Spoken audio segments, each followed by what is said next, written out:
effectivement, je vais vous parler de bien-être alimentaire et du rôle de l'étiquetage nutritionnel, de l'information nutritionnelle pour améliorer en fait les comportements alimentaires. On parle de bien-être des consommateurs, bien-être alimentaire des consommateurs. Donc, juste pour me présenter, moi je suis Didiane Nadel, je suis maître de conférence à la faculté Jean Monnet à Sceaux, l'Université Paris-Sud. Voilà. Et puis je viens de soutenir mon HDR il n'y a pas très longtemps. Voilà. Alors juste une présentation du contexte. Donc pour vous rappeler un petit peu la situation en matière de nutrition, l'obésité concerne 600 millions de personnes dans le monde. Enfin, c'est concerné, c'était des chiffres de 2014. C'est plus d'un adulte sur 3 en surpoids, donc soit un tiers voilà, de la population. Et puis on parle d'expansion de cette épidémie, puisque les chiffres, en fait, les prévisions en Europe pour 2030 sont assez, interpellent, puisqu'on atteint 58% des femmes et 66% des hommes en France en 2030 qui seraient en situation de surpoids. Alors, le problème, en fait, c'est un problème de santé publique, puisqu'il y a des maladies qui sont associées au surpoids, donc des cancers, du diabète, le cholestérol. Et puis, du coup, c'est un coût pour la politique publique qui a été estimé en 2008, ça date un peu, il faudrait aussi actualiser, à 147 milliards de dollars aux USA, aux États-Unis, pour prendre en charge toutes les pathologies qui sont liées en fait, à ces situations de surpoids. Alors, il y a un article assez intéressant aussi qui est sorti il y a quelques semaines dans Le Monde qui montre, on parle beaucoup de fracture sociale, mais en termes de nutrition, c'est la même chose. En fait, il y a une fracture nutritionnelle puisque c'est une enquête qui a été réalisée par la DREES en fait, sur 80% des établissements scolaires sur des classes de CM2 en France qui montre qu'on a 4 fois plus d'enfants d'ouvriers qui sont victimes de surpoids ou d'obésité que d'enfants de cadres. Voilà, donc aussi... Voilà, quelque chose en fait, qui interpelle sur cette capacité à prendre en charge par les consommateurs ces problématiques de nutrition et de santé qui y sont associées. Alors, on a un effort d'éducation qui a été mis en place depuis longtemps en fait, par les pouvoirs publics. Il y a beaucoup de communication, de campagnes en fait, sur la nutrition. Sur l'information nutritionnelle. Et puis les marques et les distributeurs se sont aussi accaparés en fait, cette problématique, surtout les marques des distributeurs, puisque pour les marques des distributeurs, ces cautions nutritionnelles de leurs produits alimentaires leur permettent de lutter aussi contre le pouvoir des marques nationales sur les marchés. Donc voilà, pour mettre en avant la qualité nutritionnelle de leurs produits, les marques de distributeurs ont investi dans des nouveaux formats d'étiquetage nutritionnel. Alors, l'étiquetage nutritionnel, vous savez, c'est ce tableau en fait, qui est très compliqué à lire à l'arrière en fait, du packaging des produits agroalimentaires. Donc on a essayé de simplifier et puis de donner un meilleur accès aux consommateurs à cette information en innovant sur les formats. Donc là, je vous ai mis en fait plein d'exemples qu'on peut trouver sur les marchés français. Si on regarde après au niveau européen ou mondial, il y a encore plein d'autres façons en fait de traduire cette information au consommateur. Et puis voilà, donc en mobilisant des codes couleurs, en mobilisant des étoiles, des points, des représentations diverses, des pictogrammes, pour essayer de donner des repères nutritionnels aux consommateurs par rapport aux produits agroalimentaires, qui sont des produits transformés, qui sont présents sur le marché. Alors c'est sûr qu'on achète de l'huile ou du sucre, on sait bien que c'est gras ou c'est sucré, mais le problème c'est quand on achète en fait des produits transformés, comme des céréales, des biscuits ou des plats préparés, le consommateur ne sait pas en fait quelle est la quantité de sucre, de sel, d'huile en fait qui a été incorporée dans le produit pour le fabriquer. Alors, sur cette problématique d'information consommateur, on s'aperçoit qu'il y a une grande étude en fait, qui a été menée en 2010 par un chercheur qui s'appelle Grunert avec ses collègues en magasin pour essayer d'évaluer la consultation du tableau en fait, nutritionnel. Là, on ne parle pas d'étiquetage en face avant, mais sur la consultation du tableau nutritionnel en magasin. Et on s'aperçoit qu'au niveau européen, on a seulement 16,8% des Européens qui consultent cette information lors de l'achat. Et si on regarde en France, c'est 6,8% des Français. Donc une part vraiment réduite en fait, de consommateurs qui s'intéressent en fait, à cette information dans le choix des produits. Et l'étude montre aussi que seulement 8% des décisions d'achat sont motivées par la valeur nutritionnelle du produit. Donc effectivement, il y a le goût, il y a le prix, la marque, il y a plein d'autres éléments qui arrivent bien avant comme motivation d'achat sur ces produits alimentaires, sur les produits alimentaires. Alors, dans ce contexte, moi, la question qui m'intéresse, en fait, en marketing, alors je suis dans une approche sociale, sociétale du marketing. Donc, ce qui m'intéresse, c'est de savoir comment redonner aux consommateurs un pouvoir, en fait, dans cet environnement complexe dans lequel il évolue. Alors, ce qui est bien, c'est que nous, en marketing, quand on parle marketing, en fait, on parle consommation et nous sommes tous confrontés, enfin des consommateurs, sommes tous confrontés à la consommation. Donc tous les exemples que je mobilise, en fait, vous les connaissez, ce sont des choses qu'on vit au quotidien. Donc quand on va dans un hypermarché pour pousser son caddie faire ses courses, effectivement, on est face à des murs entiers de produits. Et puis pour savoir en fait comment faire son choix et comment évaluer où est le bon produit qui correspond à nos attentes, on sait bien que ce n'est pas facile. Donc on parle, en fait, il y a beaucoup de recherches qui sont faites aux États-Unis sur ces problématiques de choix et on parle beaucoup d'hyper-choix parce qu'effectivement, si le choix apporte du pouvoir aux consommateurs, on parlait tout à l'heure d'empowerment, effectivement, on a la chance, on a le pouvoir de choisir à partir du moment où on a plus de 2 options dans une catégorie de produits. Le problème, c'est que plus on a d'options, à un moment donné, on n'y voit plus rien. Et finalement, le pouvoir du consommateur se réduit parce que arriver à considérer l'ensemble de l'offre dans une même catégorie devient impossible. Et les différentes options, subtilités, complexités, en fait, qui permettent de distinguer les produits deviennent très très difficiles à appréhender pour un cerveau normal d'un consommateur. D'où en fait toute cette réflexion en fait sur, moi qui m'intéresse, comment informer le consommateur dans ces situations d'hyper-choix où effectivement on a du mal à voir quelque chose dans l'offre. Donc pour être efficace, alors comme je vous disais, on parle d'hyper-choix, cette multiplicité en fait des options possibles dans une même catégorie de produits dans un magasin, et on parle aussi d'hyper-information. Pareil, l'information donne du pouvoir, mais à un moment donné, quand il y a trop d'informations, on a du mal en fait à faire la synthèse et puis à se l'approprier et à la mobiliser en situation de choix. Donc effectivement, pour qu'une information soit efficace, déjà il faut qu'elle soit vue, ça c'est la première étape. Dans un hypermarché, c'est pas simple. Voilà. Donc première chose, il faut que le consommateur puisse l'apercevoir. Ensuite, il faut qu'il la lise, qu'il y ait accès, qu'il la comprenne correctement, parce que parfois on lit l'information mais on la comprend de travers. Donc là il peut y avoir aussi des biais en fait dans l'interprétation. Et puis quatrième chose, on peut avoir cette connaissance du coup en fait qui est liée à l'information, mais il faut aussi qu'on soit capable de la mobiliser en situation de choix et donc à la prendre en compte. Alors vous voyez bien qu'à chaque étape, entre la petite étiquette qu'on va poser sur un packaging dans un rayon et puis sa prise en compte finalement dans la consommation du produit, il y a plein d'étapes où on risque de perdre le consommateur en cours de route. Donc quelle est la visibilité de cette information et surtout quelle est son accessibilité par les consommateurs? Je vous ai mis juste un visuel d'une échoppe en Chine pour vous montrer effectivement que l'information elle est bien là, mais quand un consommateur chinois effectivement est confronté à ça, je ne sais pas trop ce qu'il peut en percevoir, ce qu'il peut en lire, ce qu'il peut en comprendre, et puis comment est-ce qu'il peut la prendre en compte. Donc voilà, trop d'informations finalement finit par tuer l'information. Juste pour vous rappeler, un rayon d'hypermarché, un hypermarché, c'est ça. Donc je vous disais, l'étiquette nutritionnelle, elle est perdue en fait dans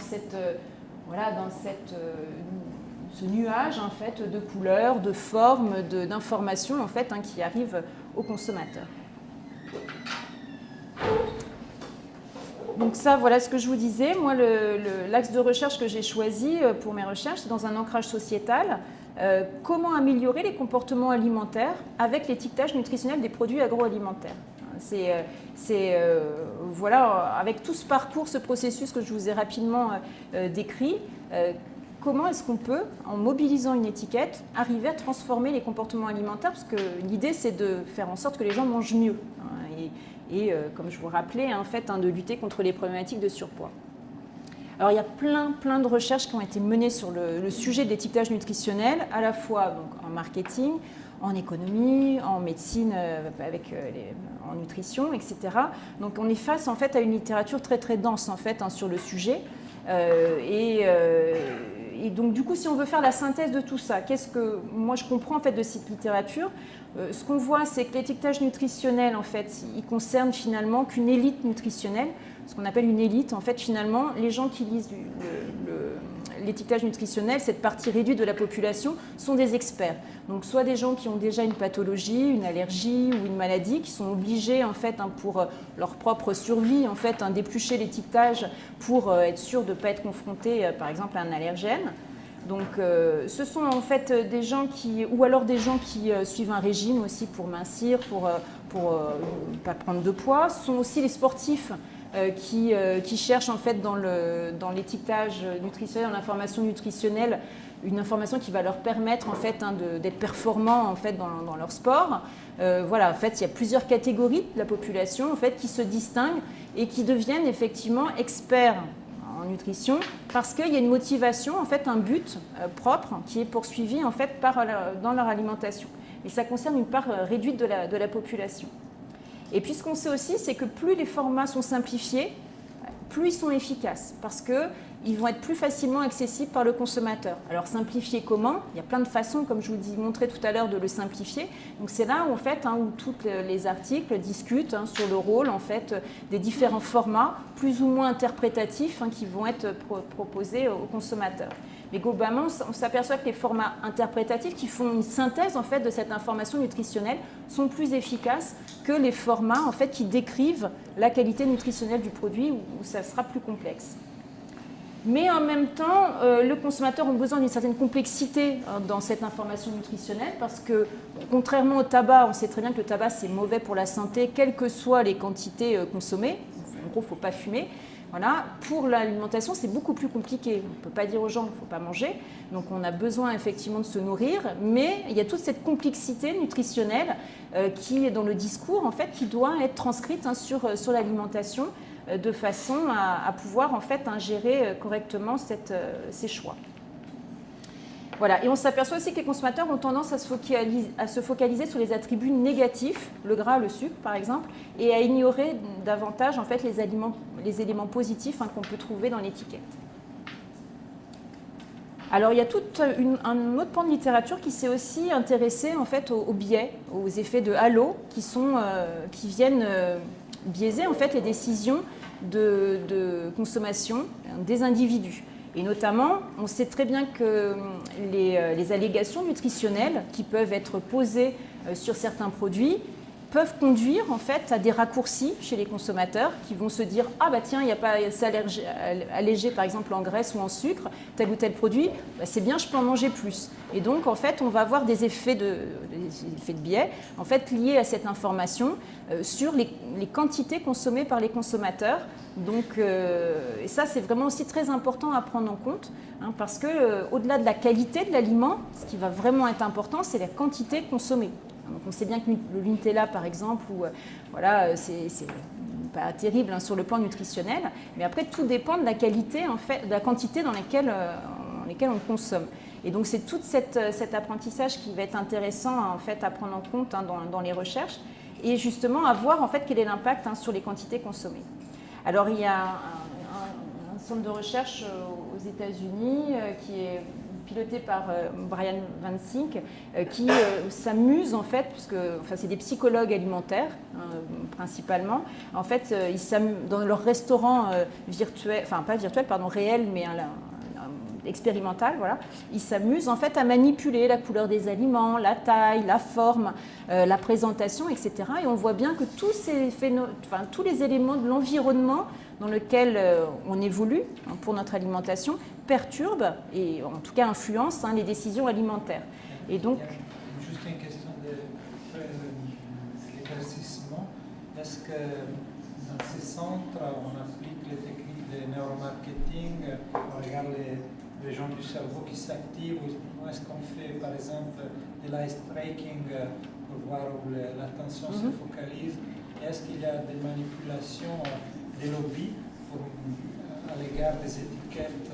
Comment ces centres, quelle est l'indépendance de ces centres par rapport au lobby agroalimentaire? Oui, c'est un centre de recherche qui est dans une université qui bénéficie de fonds privés d'entreprises. Donc effectivement, je ne sais pas quelle est l'influence après des lobbies sur les résultats des recherches, mais c'est l'économie expérimentale en fait Voilà, donc à ma connaissance, il n'y a pas d'approche en neuromarketing dans ce que eux font.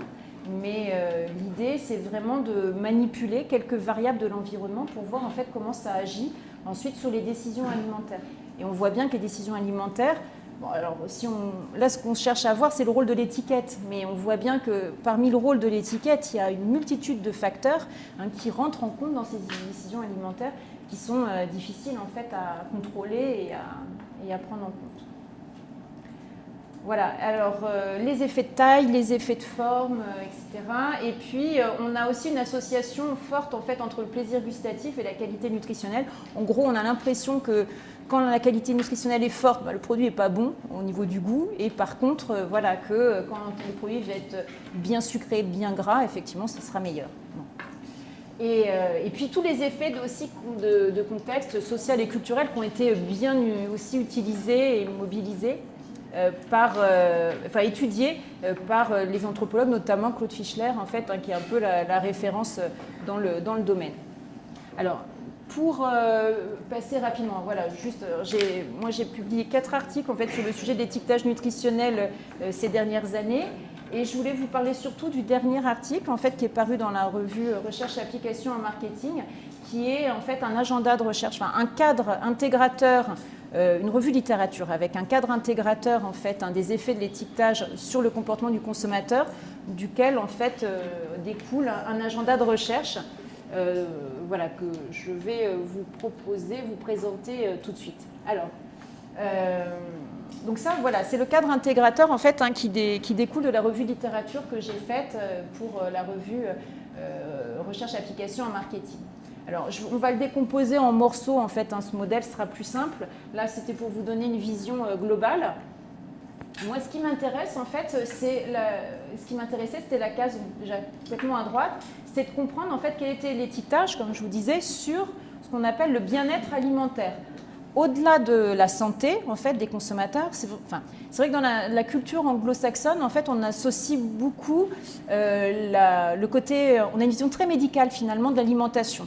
On se nourrit pour être en bonne santé, et puis toutes les campagnes d'éducation à la nutrition qui ont été menées depuis des dizaines d'années aux États-Unis sont vraiment faites en fait dans ce sens-là. En fait, on est sur une alimentation utilitaire. On mange pour acquérir une meilleure santé. Alors, on voit bien que cette approche a ses limites, puisque les États-Unis sont confrontés plus qu'en Europe en fait, à ces problématiques de surpoids et d'obésité.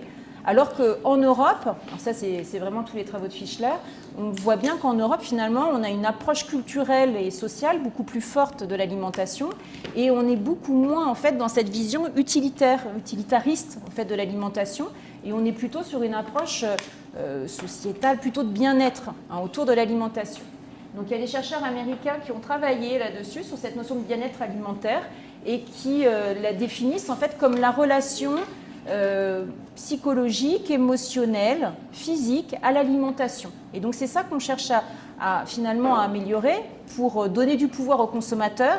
C'est vraiment à améliorer sa relation à l'alimentation de manière générale plutôt que sa santé. Si on veut trouver la bonne finalité, c'est celle-ci. C'est de faire en sorte qu'on ait une relation voilà, de bien-être en fait avec l'alimentation et justement pour alors, peut-être en découlera certainement une meilleure santé.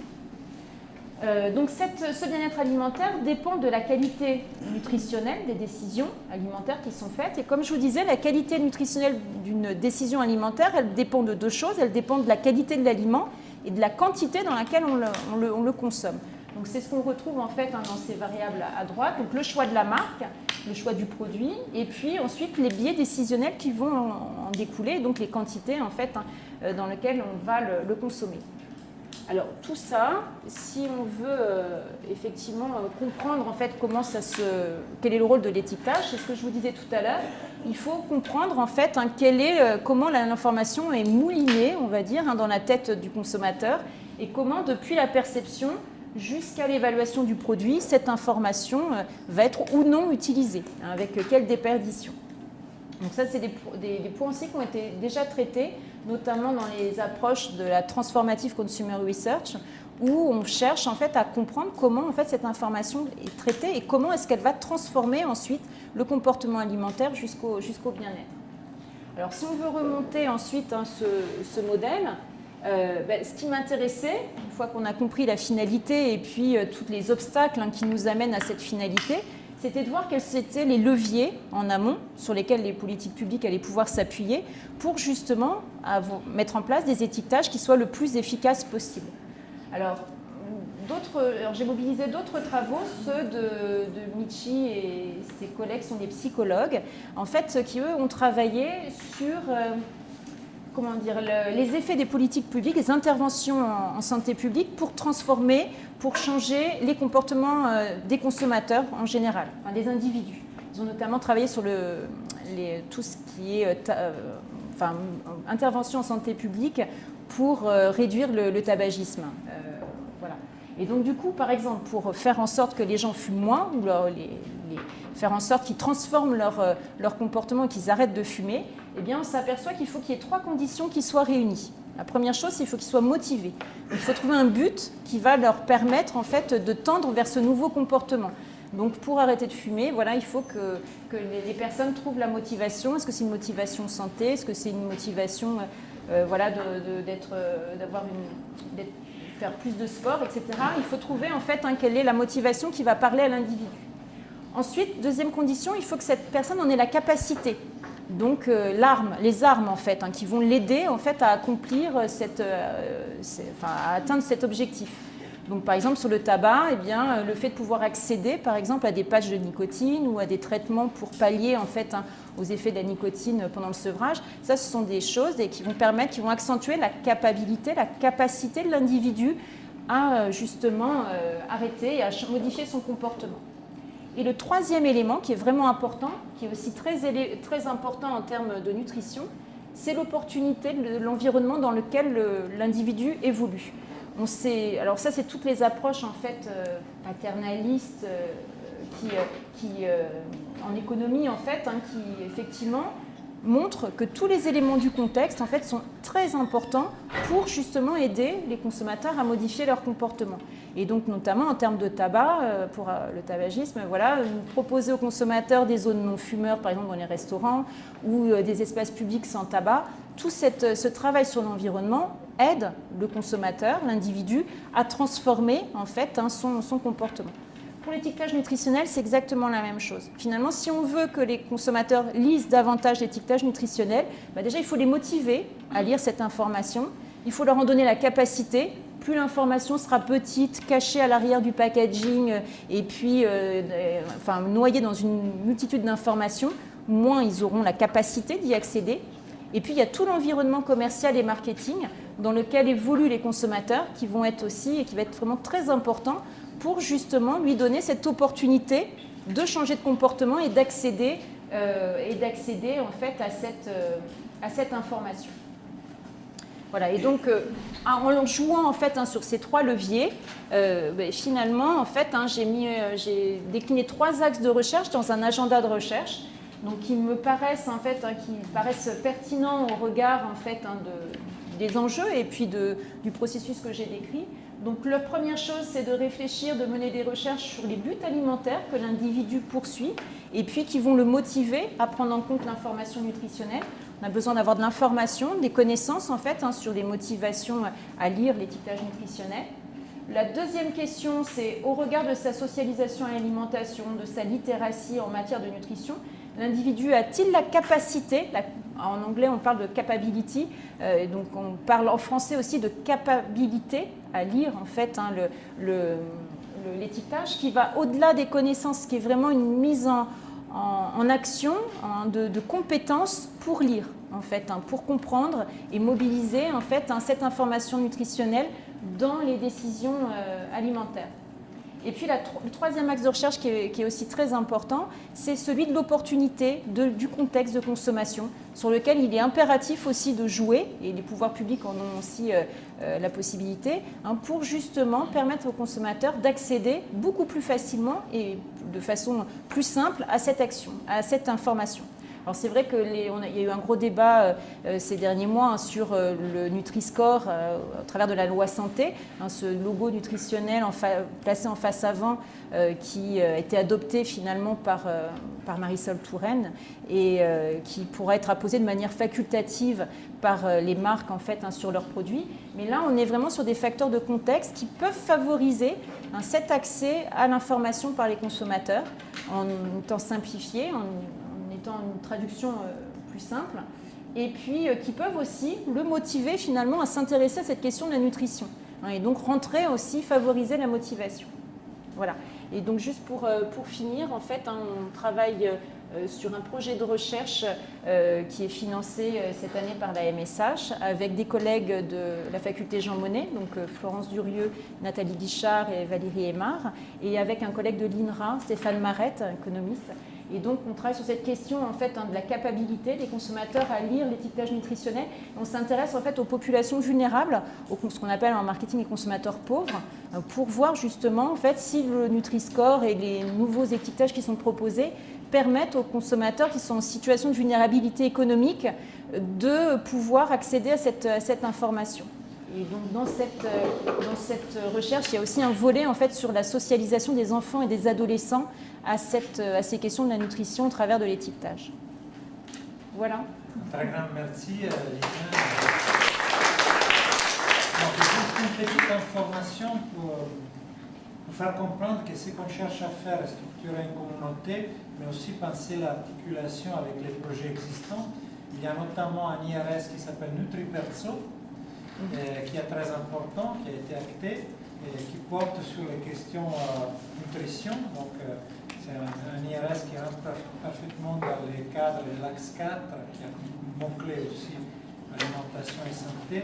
Et donc, après, bon, je ne sais pas si Olivier voudra juste dire un mot, expliquer comment on peut envisager cette articulation. Il faut dire aussi que le 12 mai, un workshop NutriPerso est prévu. André Torré, côté MSH à Monette, et donc on vous donnera plus d'informations prochainement.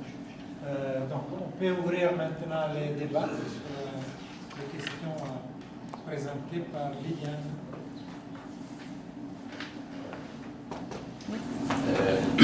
Bonjour, Michel Desbordes, je suis professeur de marketing du sport avec Michel-Ange Amorim. Domaine des sciences du sport, je trouve que ça se rapproche pas mal de ce qu'on peut voir avec le débat autour des objets connectés, où finalement on fait d'abord croire aux gens qui sont très indépendants, qui sont libres.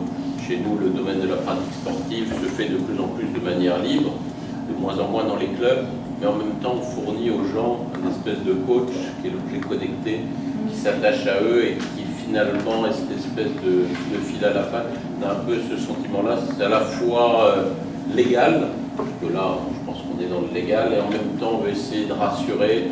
Et chez nous c'est pareil, ils veulent faire du sport tout seuls, mais ils se rendent compte qu'ils ne sont pas tout à fait assez grands pour le faire tout seuls.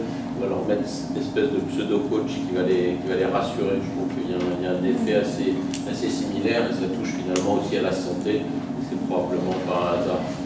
Ouais, après, c'est la façon dont les consommateurs, dont les individus se saisissent de cette information. Et comment est-ce qu'ils arrivent à la mobiliser. Et c'est là où est le danger finalement, parce que ça peut être aussi, ça peut cacher certains risques finalement qui vont être pris en compte.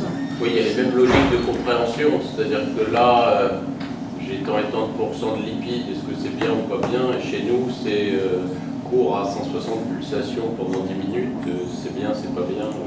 Je suis pas médecin, je suis pas sûr que je sois qualifié pour pouvoir dire c'est bien. Je trouve qu'il y a un certain nombre d'analogies. C'est toute la réflexion aussi entre les normes et les repères finalement. Donc il y a des repères nutritionnels qui sont donnés par exemple avec Nutri-Score, mais où est la norme finalement dans la consommation alimentaire? Ça peut aussi varier beaucoup. Je pense qu'il y a les mêmes risques d'effet de biais, de halo sur l'information dans le milieu sportif qu'on peut avoir avec les objets connectés. Ouais, c'est ça. Emmanuel Hirsch souhaite intervenir. Pour vous remercier de votre intervention. On a tous envie d'aller suivre vos cours parce qu'on apprend beaucoup de choses. Mais dans tous les concepts que vous avez convoqués dans votre présentation, on est très proche des questions qui se posent dans le champ de l'éthique médicale et des pratiques médicales. Vous avez parlé, d'abord on est dans la prévention. Je trouve que c'est un élément qu'on avait identifié pour l'axe, la partie prévention, la partie responsabilisation.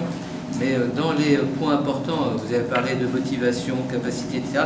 On parle de plus en plus en matière d'empowerment de capacité. On prend tous les concepts d'Amartya Sen, comment reconnaître la personne pour ce qu'elle peut, davantage que dans ses aspects négatifs. Vous avez abordé la question des vulnérabilités. Et je trouve qu'on a, et on le voit à travers votre intervention, énormément de points de convergence et d'échanges qui peuvent être productifs et qui peuvent, à mon avis, susciter une nouvelle intelligence des situations. Il y a la question aussi, alors vous avez effectivement dit dans votre présentation comment une personne peut évoluer dans sa capacité de reprendre une certaine maîtrise, là où elle ne l'a pas totalement. Nous, on a rajouté la notion d'estime de soi, la notion aussi de reconnaissance, sentiment d'appartenance. Et c'est pour ça que finalement on voit, puisque un des éléments que je voyais de comparaison par rapport à votre propos, c'est l'éducation thérapeutique par exemple. De plus en plus, on dit la personne doit être non seulement partenaire, mais acteur de son soin. Et donc on met à sa disposition un certain nombre de compétences qui fait qu'elle trouve une certaine autonomie. Et je trouve que tout ce que vous avez dit est clarissime et donc très très complémentaire d'une démarche. Je terminerai juste sur un point que j'ai trouvé tout à fait important dans votre approche, c'est de partir véritablement du côté vulnérabilisation.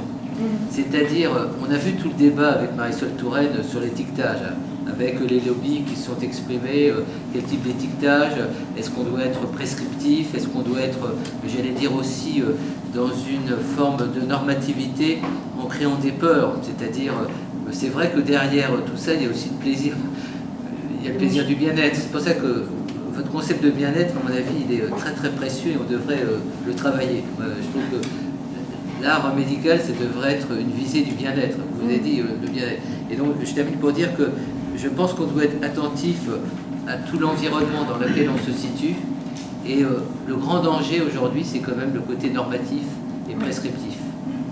Et vous voyez, en matière d'alimentation, et vous l'avez évoqué, à un moment donné, la question plaisir, la question relationnelle, la question relation, c'est-à-dire convivialité, tout ce que vous avez dit de la singularité entre des pays qui ont une culture alimentaire, culinaire, une côté du vivre ensemble, tous ces éléments doivent être, à mon avis, convoqués dans une réflexion.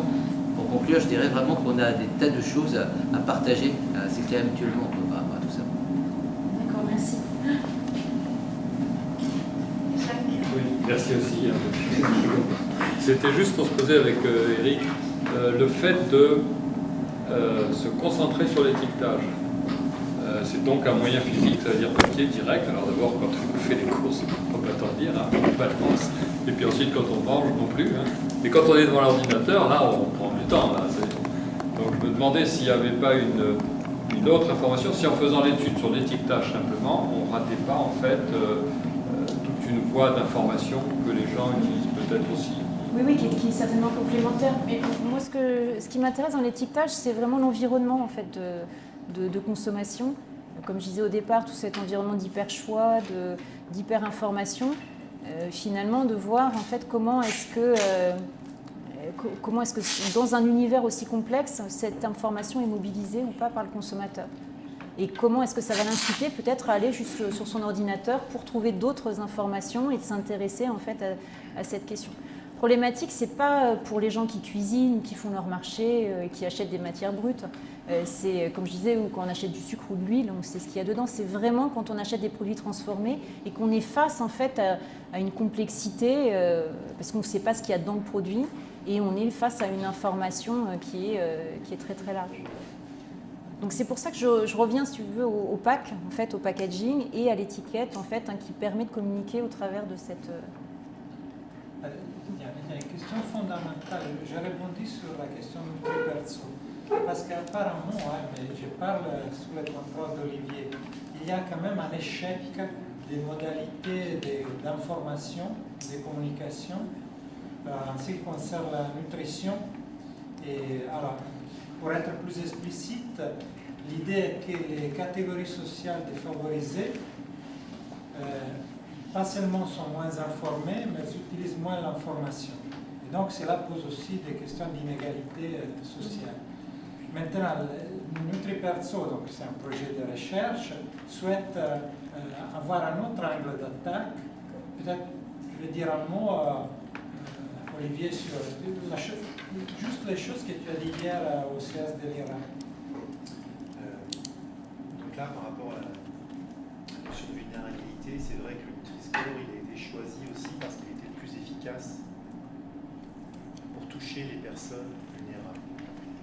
C'était vraiment un point important et ça a bien été montré dans l'évaluation qui a été faite. Donc ça, c'est un point. Et donc pourquoi, par rapport à la question que vous avez faite, pourquoi s'intéresser à l'étiquetage aussi, je pense, c'est que l'étiquetage, il est fait au moment de la décision, c'est-à-dire qu'on le voit au moment de la décision. Certes, il y a un halo, il y a des informations qui sont autour de vous, mais arriver à toucher le consommateur au moment de la décision, je crois que c'est essentiel. Donc c'est pour ça que donner la possibilité de lire un étiquetage et de pouvoir aider à choisir ce produit, c'est essentiel.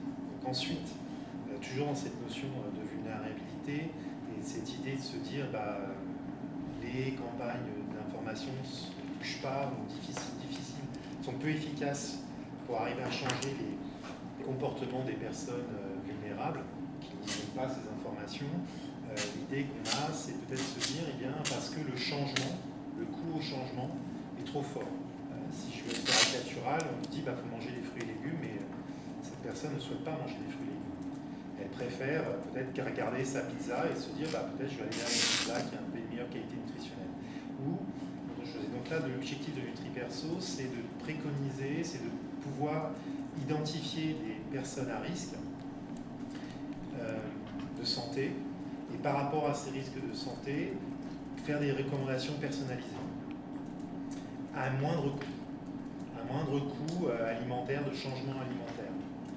C'est-à-dire que donc on va mobiliser d'autres disciplines que l'économie, que le marketing. Donc c'est les disciplines mathématiques et les disciplines informatiques pour justement arriver à clusteriser nos individus, à définir des groupes, et pour chacun de ces groupes de voir comment on peut amener à changer vers une alimentation plus saine et donc à réduire les inégalités de santé.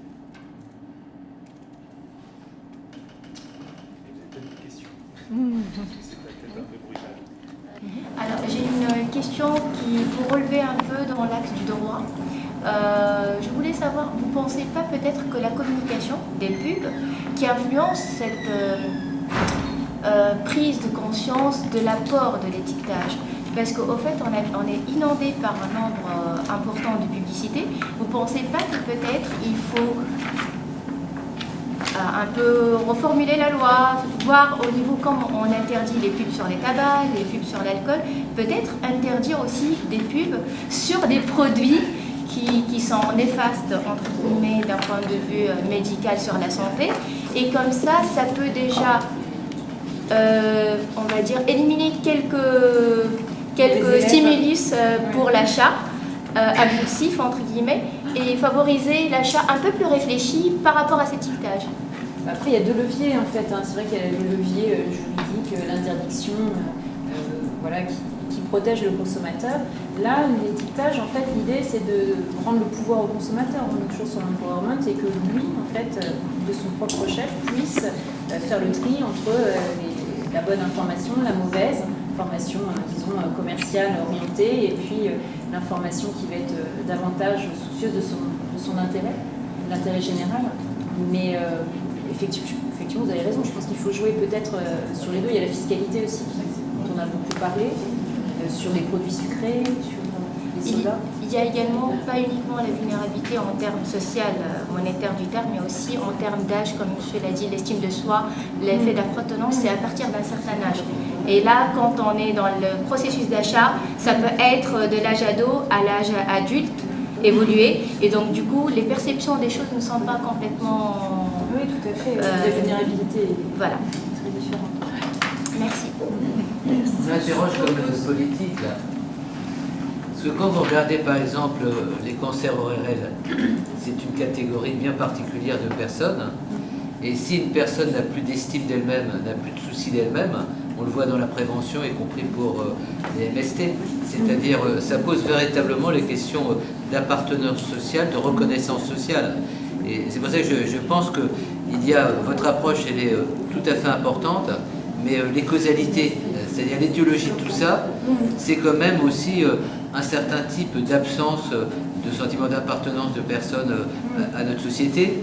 Et on voit également, et je termine sur ce point qui m'a beaucoup frappé, le travail des pairs, c'est-à-dire tout ce qui se met en place, ça a commencé en psychiatrie, etc. C'est-à-dire comment l'un qui a une expérience va pouvoir transmettre à l'autre une envie avec toutes ces expériences aussi de rupture dans le projet. Mais voilà, c'est pour ça que je dis, dans nos interrogations qui sont quand même à caractère un peu éthique, il y a une dimension politique, sociétale qu'on interroge.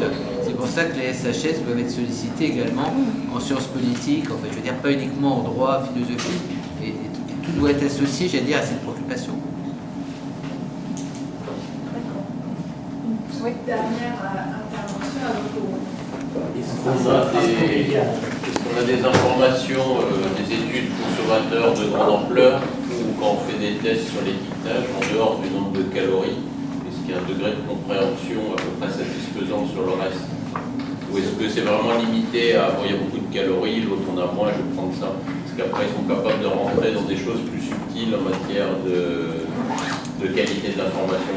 Alors là, effectivement, on est sur des populations qui sont très hétérogènes. En fait, quand on parle aux consommateurs, aux clients d'un hypermarché, il y a une grosse variabilité dans la compréhension de l'information. Mais justement, l'idée de Nutri-Score ou des formats interprétatifs, c'est de faire la synthèse de toute l'information pour avoir un indice. Après, effectivement, la compréhension des consommateurs sur le rôle des calories, effectivement, je pense qu'elle est à peu près bonne, mais sur la compréhension de tous les éléments nutritionnels et de leur action sur la santé, là, il y a une grosse déperdition après en termes sur le gros de la société. Hein. Merci Lydia. Maintenant, il y a Merci la à vous. transition de la plantation vers le buffet. Voilà. Il n'y a pas d'éthique. La bonne, pas la...